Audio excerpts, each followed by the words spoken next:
We are joined now by Dr. Tarek Loubani, Palestinian-Canadian doctor who has done a lot of work in Gaza, in the West Bank over the years, including very recently. His organization, Glia, provides life-saving service in Gaza, the West Bank, and more. Dr. Loubani, I'm honored that you came on the program. Thank you so much for coming on. Thank you so much for having me. Appreciate it. Well, you're an emergency physician. You're normally in Ontario, but you have traveled to and done work in Gaza for over a decade. You have been jailed multiple times by the IDF, by the Israelis. You have also been shot by the IDF and you recovered. Speak about your experience, if you could. Really, when we talk about what's happening right now, it is something that we've been seeing for many years. I've been going there, as you mentioned, for over a decade as a doctor. And before then, I'd been going as well as a human rights observer. Nothing we're seeing right now is new. So when we talk about what's happening in Nasser Hospital at the moment, really what's happening in Nasser Hospital has been happening all the way through the war, but also over the past years and decades. When you mention me getting shot, for example, well, that's something that the Israelis have done a lot of. They've shot and killed many medical providers before this war. When I was shot, I was in clear medical garb, helping civilians who were unarmed during a peaceful protest, and I still got shot. That day, in 2018, 19 medical personnel were shot, one of whom, Musa Abu Hassanin, a good friend of mine and colleague, was killed. So what Israel is doing today in Nasser Hospital is just following the exact same playbook that they've followed many times before. They've shot doctors in Nasser, they've wounded doctors in Nasser, and of course they've cut off the ability to care for patients in Nasser, which is a microcosm of what they've been doing for years and decades. Can you speak more about the Great March of Return in 2018, the peaceful protest that Palestinians organized to fight for their rights? There's a lot of conversation in the media about how the terrorist ideology within Palestinians is so difficult to weed out and that they're inherently violent and want to inflict violence upon Jews. But as you say, during that time when you were shot, this was a mass mobilization for peaceful protest. Absolutely. The Great March of Return was a civil society initiative that was launched by a poet and a bunch of people from civil society. They understood full well that the West has certain expectations of what resistance looks like. The Palestinians have a very rich history of nonviolent demonstrations, general strikes, protests, and that's dating all the way to the 1930s when it was the British who were the occupiers. So they know how to do this. They would march, sometimes with their hands raised towards the wall, which was keeping them in the largest open-air prison in the world. And they were shot by their thousands. There were at least 6,000 people who were shot by live fire, approximately 25,000 people who were wounded during weekly protests in which nobody brought a gun.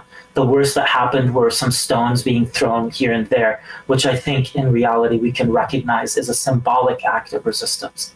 When I was there, when I got shot, and when I watched people get shot, there were hardly even anything that you might associate with violence. Sometimes people will say, oh, well, burning tires is violence. Sure, well, that wasn't there when I got shot. Sometimes people say that throwing rocks is violence. Well, that wasn't there when I got shot either.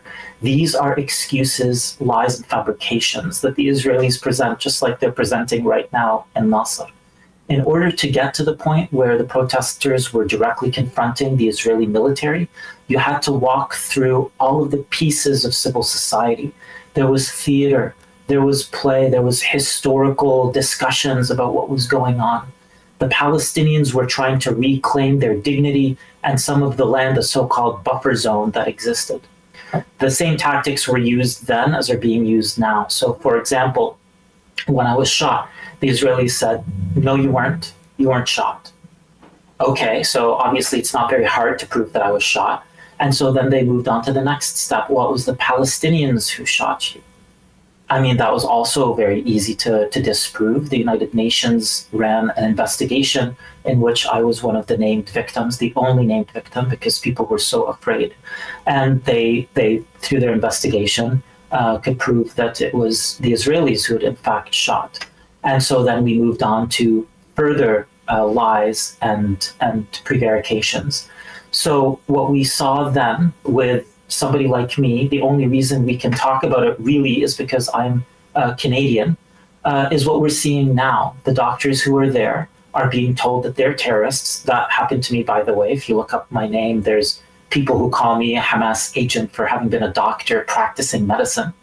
And so they're doing the same to the doctors in Nasser now. In fact, they've said that these are terrorists dressed up. And at the same time, when the doctors do get shot, they say, oh, it wasn't us, it was the Palestinians. Except that the Palestinians are not rolling around in tanks, are not firing shells, are not flying quadcopters with guns and other dystopian things like that. Nasser obviously is in a dire situation right now. What have you been hearing about the situation on the ground? And is it fair to say that Nasser is really the only hospital left standing in Gaza, and it's barely standing at that per reports? Nasser is now destroyed. There's no definition, I think, by which we can say that Nasser is a functioning hospital. The Israelis had cut off all material to the hospital. There were convoys, only a couple of which had succeeded in bringing in any supplies at all. The latest convoy that finally managed to get in was a WHO convoy to evacuate patients. And what they said they saw was some of the worst conditions that are imaginable. The patients, there are approximately 200 patients there just awaiting their fate, being cared for by 5 doctors. These are the sickest patients, patients that usually have a ratio of 1-to-1 or 2-to-1. And so these are very sick patients. Already at least 8 that we know of have died, were cut off from communication. So the number is likely already higher. They've died because of a lack of electricity. They've died because of a lack of food. The Israelis are not allowing the medical teams to freely travel in and out of the hospital to provide care. And they are not providing care themselves, instead shooting at some of the providers and shooting at some of the patients. Can you speak about some of your colleagues that have been shot, have been killed, and then also, of course, the news over the past few days that Dr. Khalid al-Sur has been missing for many days at this point and is presumed abducted by Israeli forces? Yeah, Khalid al-Sur, the best case scenario for Dr. Khalid is that he has been detained, arrested, and is being tortured. That is the best case scenario right now. And that is appalling. That is appalling. Absolutely unacceptable. So I think the way that we have to really look at this is that the Israelis, in committing these war crimes, are really setting a new definition for what's acceptable in war. If we as an international community allow these attacks on hospitals and on medical personnel, then what we are doing is we are setting in motion the possibility for other countries to do the same thing. We're creating new norms of war, and we absolutely have to fight that tooth and nail. Dr. Khalid, we know him. He's one of many doctors there, but we know him because he's been particularly active in terms of social media. And so Dr. Khalid has been relaying minute to minute and day to day exactly what he's going through. However, the news that we haven't received, so many of my colleagues have been abducted. I'm in emergency medicine, and so we tend to be the last doctors out of the building. And so some of them, including a student of mine, have been arrested. When people have gotten word out about what's going on, it has been things that one can barely imagine. For example, the head of Shifa, Dr. Mohammed Abu Salmiya, was made to walk on his hands and feet like a dog on a leash to eat food from the ground while naked in front of other prisoners. These are the reports that are coming out, and it's terrifying. It's terrifying, and unfortunately, it's credible. It's credible because these are not the first reports. These reports have been coming out for, again, years and decades. Even the United Nations has found significant amounts of sexual abuse of prisoners, including women, in the jails. So I'm very worried about the patients who are there in Nasser. I'm deeply concerned about the patients who are there.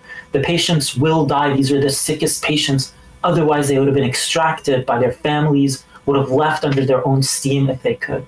They are being cared for by too few doctors, and those doctors are themselves at deep risk. They've seen their colleagues go missing. Many of them have been arrested. We've seen photos from another hospital just up the street, Al Amal Hospital, in which the same thing has happened. It simply cannot be allowed to pass. We cannot allow the Israelis to set a new standard for this kind of depraved warfare while we all just sit there and watch. Is it, in your opinion, medically, I understand that this is an international law term, but is it your opinion that a genocide is underway? Yeah, absolutely. These are not words that we take lightly. It's not a word I've ever used before. However, in this war, at a certain point, we had to conclude that indeed it's a genocide. We had to agree with the historians. Before that, maybe there was some disagreement because of the pace of the genocide. Maybe there was some disagreement because the intent of the Israelis was, only so clear. I think it was always relatively clear they wanted a genocide, but it wasn't always clear that they were enacting a genocide. However, over the last few months, there is simply no doubt. Scholars, I'm not a genocide scholar, so I look to genocide scholars, and they all say that this is a case of textbook genocide. Israeli scholars, Palestinian scholars, international scholars. It's not really limited. Anybody with any iota of decency and looking at the history and looking at what genocide means has declared this a genocide. And now we're in the process of getting it declared at the highest level. The International Court of Justice will find this a genocide. Unless they are completely morally bankrupt, they will find this a genocide. But after what? We can't wait 4 years when patients like in Nasser are dying today, when doctors are being abducted today. And it's not like we have no power over this. The United States can end this today. They truly can. The EU might take a little bit longer, but also has significant things that they can bring to bear. And my country, Canada, also is able to make a difference. These countries aren't just supporting genocide quietly. They're supporting genocide actively. They are blocking international institutions that will hold Israel accountable, such as the United Nations Security Council, which is literally being vetoed by the states. They are stopping accountability at almost every level while also continuing the suppression of Palestinians, like protests here in which we're trying to support Palestinians are being actively policed, actively suppressed. I have charges because there's an allegation that I sprayed ketchup on a member of parliament's office to protest the genocide. Why? Why are there criminal charges for that? So, and we're seeing that. That's, again, a microcosm of what's happening to many people all across the world, where protest is being criminalized and we're asking for Palestinian dignity and human rights is being criminalized. What does genocide look like medically? What are the images that you see that you want people to understand that it looks like in practice from a doctor's perspective? Genocide is absolutely gruesome. And we've seen it in the history books. We are making history now. And that's why what we're seeing looks like it's from the history books. Our teams that are on the ground in Gaza right now, and by the way, I'm not allowed to go. I got arrested and deported when I was trying to go to Gaza because the authorities knew I was trying to go and help. Only that. So the teams that have arrived there, they measure, for example, extreme malnutrition using a kind of tape that UNICEF issues called the MUAC tape. This tape is no longer sufficient. Nobody is out of the severe malnutrition category. And so it makes it difficult for us to discriminate. Genocide looks like children dying of malnutrition. Every doctor who is in a hospital is seeing people come in with wounds that are fatal, that would be fatal anywhere. Genocide looks like people being killed outright. They're also seeing patients with wounds that should not kill them. I'm seeing photos, I'm being consulted on patients by my colleagues, and our teams are treating patients with wounds that should never kill them, wounds that could easily be cleaned. Genocide looks like patients who should never die, who should be easily treated, who are being treated. Yesterday, actually in the morning hours, the dean of nursing was assassinated. One of the deans of nursing of the biggest schools in Gaza was assassinated. The entire layer of leadership of the medical institution, the deans of the medical school have been assassinated. The head of Shifa, my very close friend, Dr. Hani al-Haytham, was assassinated along with his wife, also a doctor, and their 5 children. So we see the entire leadership being killed. The medical system is being destroyed thoroughly, not just for today, but for years and generations to come. Genocide looks like destroying the future of Palestinians. And the last thing that we can say is that the Israelis have destroyed or severely damaged almost every piece of cultural, educational, governmental, civil society infrastructure that there is. The music theater, the symphony hall is not Hamas. The sewage system is not Hamas. These things are not Hamas. The hospitals are not Hamas. They're being destroyed. Genocide looks like removing everything that makes up an ingredient of civil society. So it really covers the entire gamut, all the way from the top to the bottom of what makes life possible and what makes life civilized. And that's what we're seeing in this genocide. You had been working at Al-Shifa Hospital, is what you said. I just want to make sure I get that right. Yes. Yeah. One of the places that the Israeli military had accused of being a Hamas command center as a pretext for attacking it. In your experience there, can you speak to those claims that have not been provided, that no real evidence has been provided for? Yeah, the claims are lies. That's obvious. Israel had its way with Shifa for 2 weeks at least, and were not able to give any evidence at all. In Nasser, it's the exact same thing. The Israelis are lying. On Anarwa, the Israelis are lying. When they hit Ahli, the Israelis were lying. The issue here is that the Israelis are pathological liars when it comes to these accusations of Palestinians. The Palestinians did not use their hospitals for any kind of military activity. I can tell you, obviously Palestinian society is rich and heterogeneous. And so if you were to go into the hospital and do anything that resembled military activity, doctors like me would protest it, would fight it. We would spot it. You can't hide anything in a place like Shifa Hospital. Shifa is packed. There was never one place that I couldn't go to, never one place that I didn't go to. I went all over the hospital because I loved exploring it. I loved seeing what was in the different places and talking to the people who were there. These experiences that unfortunately can't be repeated now if we were to go to Shifa today, because so much of it has been destroyed. There is no way that there was military activity in Shifa. I've never seen it. And I've been working there for, as you mentioned, over a decade. I'm one of the people as far as they're concerned. They would trust me. And I can tell you that if there was anything like that, I would have picked it up. And so would the other Palestinians, half of whom hate Hamas. They're not interested in being some kind of decoy or giving any cover to Hamas. I mean, half of the people in Gaza are Fatah, are supporters of Fatah. Half of them, let's say, are supporters of Hamas. And so there's no way that you could hide something like that. It didn't happen. The Israelis have such a rich history of lying. They've been caught red-handed multiple times, planting evidence that they claim is real, like a calendar, literally pointing at a baby bottle and saying that the baby bottle represents Hamas. It's nonsense. In Nasser, they're doing the exact same thing. We know they're lies. The problem here is that we as an international community, are allowing the Israelis to desecrate a hospital, to kill patients in it, and to basically destroy an important health institution just on the basis of what we all know are lies. For example, in another hospital, similar sounding name, Nasser, there were babies in incubators, literally, who were lying there.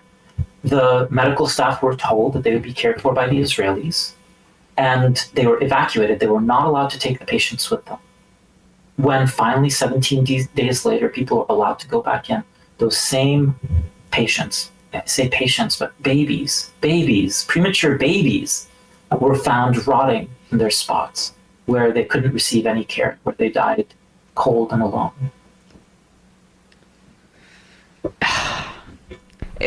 Unspeakable. Can you talk a little bit more about, apologies, can you talk a bit more about the nature of Gaza and how Israel controls its borders, land and sea, and how that hamstrings medical personnel in their ability to provide care? Why am I not in Gaza right now? I'm an emergency doctor.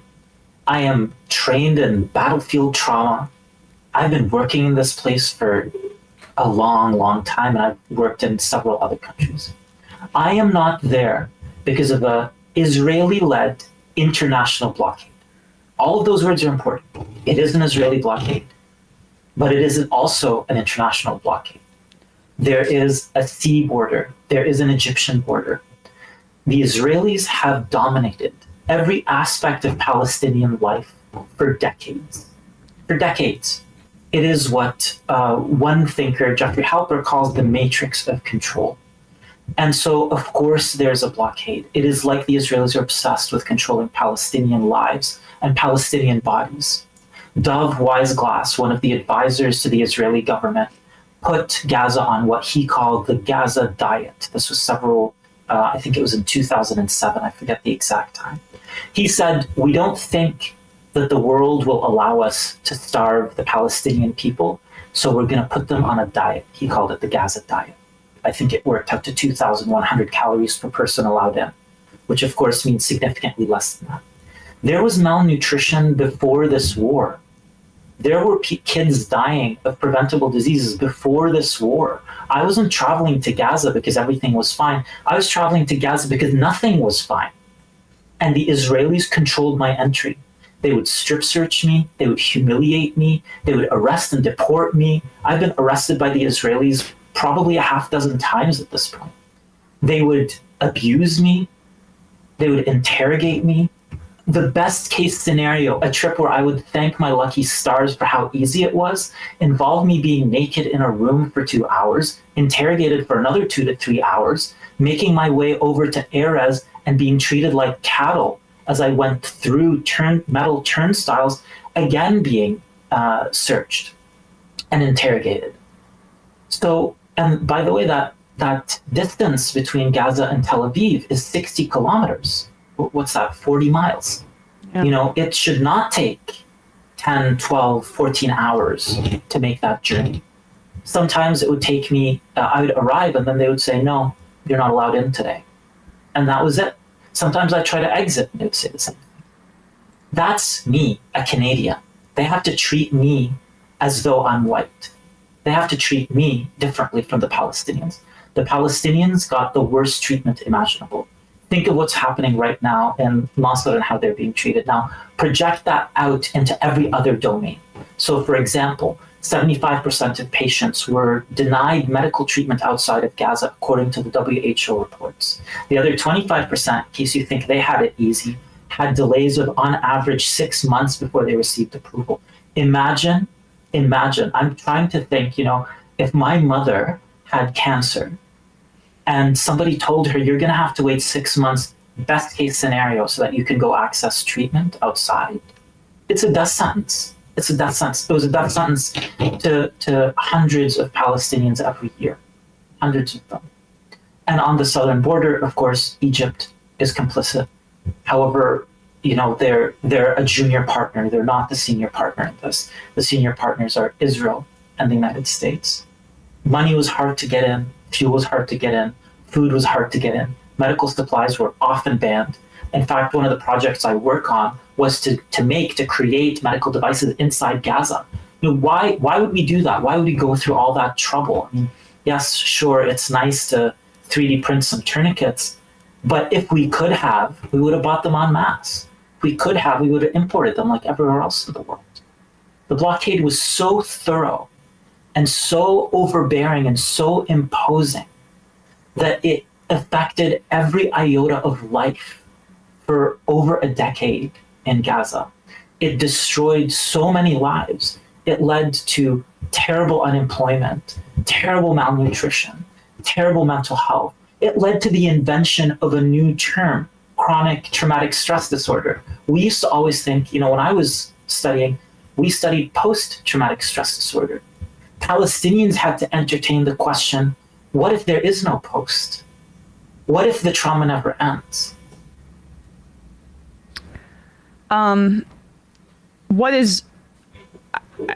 You haven't really mentioned, how you feel. You've undergone incredible trauma. You're a Palestinian Canadian. I know that, you're a professional and this is your medical expertise, but you've undergone torture, you've been shot, and you've now seen untold horrors. What is it like for you? You're right. I'm suffering too. However, that suffering has to come in context. When I was tortured by the Israelis and I got out in 3 weeks. I was only in jail for 3 weeks. Okay. When I got out, I was part of a cohort of Palestinians. 75% of Palestinians under the age of 30 have spent time in jail. Just think about that, in Israeli jail, of course. Just think about that number for a moment. That is a huge number. And that is just such a terribly unacceptable thing. And guess what? They don't have the Canadian embassy visiting them. They don't have the same rights to civil law as I do. Because it is an apartheid regime, there's a different military trial system for Palestinians. So yes, I was tortured, but you have to remember that torture, while they were doing it, they knew that I had a voice. They knew that there was an embassy that would come visit me. They knew that I had some power. With Palestinians, there's no such thing. The mistake that Dov Weisglass made when he designed the Gaza diet was thinking that the world was going to stop him if he tried to kill all the Palestinians through famine. And I think we shouldn't make that mistake again. We know the Palestinians the doctors right now who are taken from Nasser this week are being tortured in ways that I can't imagine, and I was tortured. I was in Israeli jails. And when I hear these stories, I can barely imagine what they're doing. So yes, I've suffered. Sure, of course, that's true. Yes, I'm in pain. I'm in emotional pain. I'm in spiritual pain because I'm watching this killing and I'm watching the suffering. They are in pain because they are being killed. They are suffering because they are suffering, because they are actually the subjects. And so yes, we feel a tremendous amount of empathy vicariously.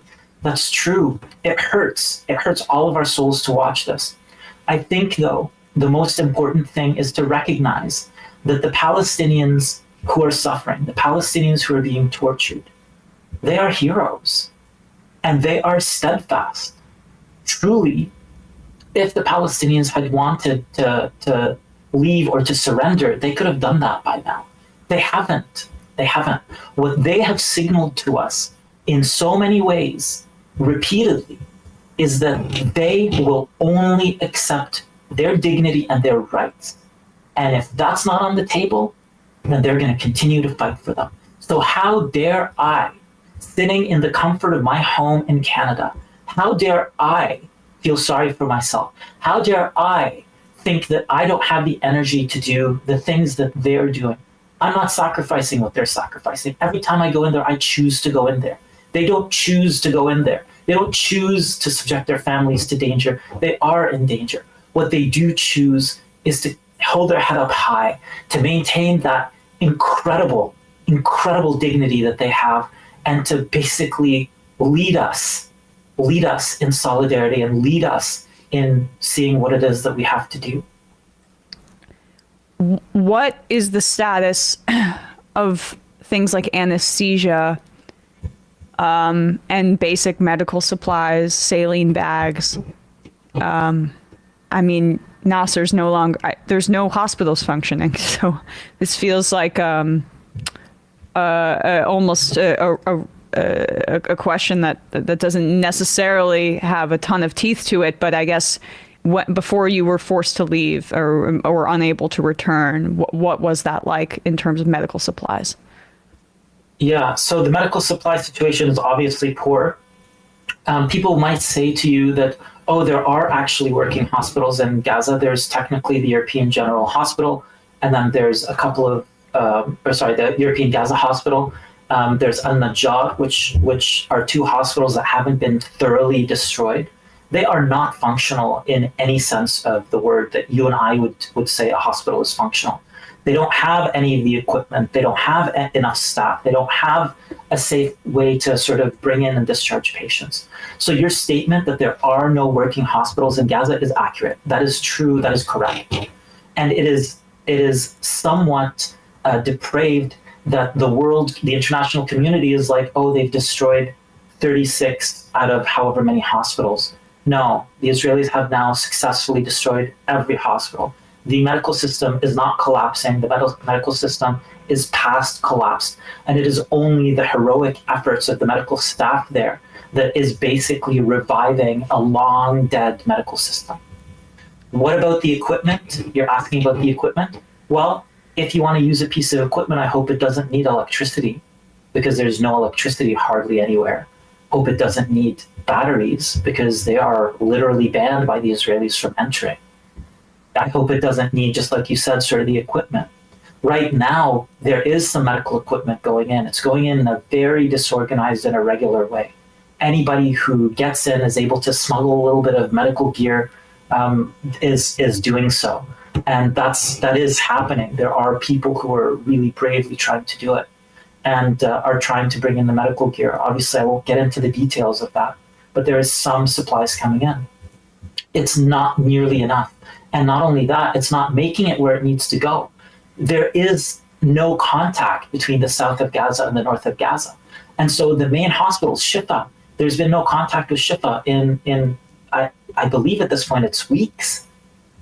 So really you can't get any equipment up there. What does that make you as a doctor if you can't do anything for the patient? What does that mean when you can't even wash because there isn't clean water? There is no successful medical system there. However, the health situation always depends on what we call the determinants of health. And so from the get-go, I as a doctor cannot function if my patients don't come in with a chance at survival. That is to say, they're drinking clean water, they're eating some food. If they come in starving and in a famine type situation, which they are, then that means that almost any treatment, even if it was the top treatment, will not succeed or may not succeed. So we're talking again about a thorough collapse from top to bottom. You'd asked about the definition of genocide. Well, this is an implication of genocide. When there's genocide going on, you receive patients who should be survivable if they just had a little bit more body fat, who would be able to make it through if they had just a little bit more on them. Babies, for example, are dying because their mothers are malnourished and so they can't produce breast milk. So back to that question, we look at places like Nasser, which we're kind of talking about today, and these other places. Nasser obviously has no medical equipment, but again, it's microcosmic. It's a small example of what the rest of Gaza looks like. No equipment, dedicated, brave, courageous doctors doing their best, and patients who are dying when they shouldn't, while we all watch and do very close to nothing. What is your message, Dr. Loubani, to Canadian leaders? I mean, thankfully, Canada has finally joined the call for a ceasefire. The United States, still leading the charge, just yesterday vetoed for a third time a permanent ceasefire resolution with its Security Council power in the United Nations. So what would be your message broadly to Canadian and then Western leaders in general? I don't have much to say to them. I think that they have all proven themselves genocidal beyond any conception that I would have had. I'm grateful that the people in power are basically the closest that we can get to leftist governments, so that we don't think that this is actually a characteristic of the Republicans in the US or of the conservatives in Canada. We know that these genocidal tendencies run through the entire governmental and probably national systems. The United States supports genocide in a big way, and we can't pretend it's Trump this time. Canada supports genocide in a big way, and we can't pretend that it's Harper, the predecessor of our current prime minister. Trudeau claims to be a feminist. Trudeau claims to be on the left side of the spectrum. He's neither. He supports genocide. His government supports genocide. Canada's statement came, 135 days into this genocide? I'm reminded of something that Malcolm X said. Don't stick a knife into me 12 inches, pull it back 6 inches and say, haven't we made progress? And that's what I say to the Canadians. They get no credit from me for now, when it is clearly obvious and when their own systems of control are threatened, for now saying, oh, okay, actually maybe we shouldn't support this so strongly. They're trying to save their backs. But I think what I would say to the leaders is that we will make you pay. We will make you pay. We're not going to forget that you supported genocide when election day comes. And I think our job as people in the West, we can't pick up arms and go fight with the Palestinians. It's very difficult to materially support the Palestinians. But what we can do is we can create a real cost to the government that rule over us. Because if we let the Liberals in Canada or the Democrats in the United States get away with this, then the signal we're sending is that even genocide isn't going to cost you an election. So go right ahead and do what you're doing. Nothing will change for us if we allow that message to resonate with the people in power today. Matt, did you want to add something? Can I ask, so your organization, Glia, does a lot of work in Gaza and in the West Bank. I saw a link to a fundraiser to help for some supplies for your organization. Can you speak about that and what else people can do if they want to help medical efforts in Gaza right now, even though, of course, as you say, it's quite difficult? Yeah, I think we can take it as a bit of a ladder. If people can go to Gaza right now, if they're able to join delegations, there's some medical delegations going in, go. There's almost no better way that you can help than being there and doing as much as you can, both in terms of providing relief and also in terms of conveying the message about what's happened. The Palestinians are screaming for us to listen. They want to convey the message. We know that the way that the world is set up is such that the Palestinians are not permitted their narrative. That's why I'm able to speak, for example, because even though I am also Palestinian, I'm able to speak in a way that doesn't offend people in the West. If you can go to Palestine, to the Gaza Strip, and of course to the West Bank too, because it's active, go, help. You can do things, you should do things. Go if you can and your situation permits. If not, then sure, supporting through donations, supporting by allowing other people to go, covering their shifts like my colleagues do for me, is also very, very useful. And so do that. Glia is great, donate to it. Obviously, I believe in Glia. That's an organization that I've worked with for a while, one that I founded. So yes, Glia helps quite a bit. Right now, we're both making medical equipment and sending medical delegations into Gaza. So that's something that's important. There are other organizations like Medical Aid for Palestinians UK. In the US, there's lots of charitable organizations as well, like PCRF, Palestinian Children's Relief Fund, and Mecca Middle East Children's Alliance, I think it's called. PAMA, Palestinian Association, Palestinian American Medical Association is also sending delegations, as are others. So support the organizations financially. I mean, I think that's great. And then the other big way for people to support is to immerse themselves both in the movement, in understanding what solidarity means, and in conveying that to the people around them. We have to keep raising awareness. We have to make sure that what the Palestinians are trying to teach us, we are learning as we go through this journey. Well, we'll put a link to the Glia, and honestly, send us whatever you think is useful tools, and we'll put a link to that in the description, wherever people are listening to or watching this, and at majority.fm. Dr. Tarek Loubani, I'm sure it gets a little bit trite, or perhaps, you don't want to hear it, but you are a hero, and I feel very honored to have spoken to you today. So thank you very much. Well, thank you so much, Emma. I mean, that means a lot to me.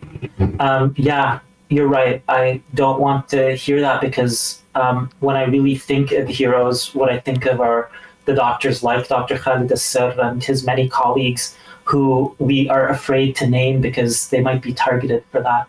I think of the patients. I think of the children who somehow still are able to wear a smile despite everything that they're seeing, not despite of what's happening to them, but because they want to make sure that they continue in the resistance of life, which has always been something that Palestinians have chosen and wanted to do.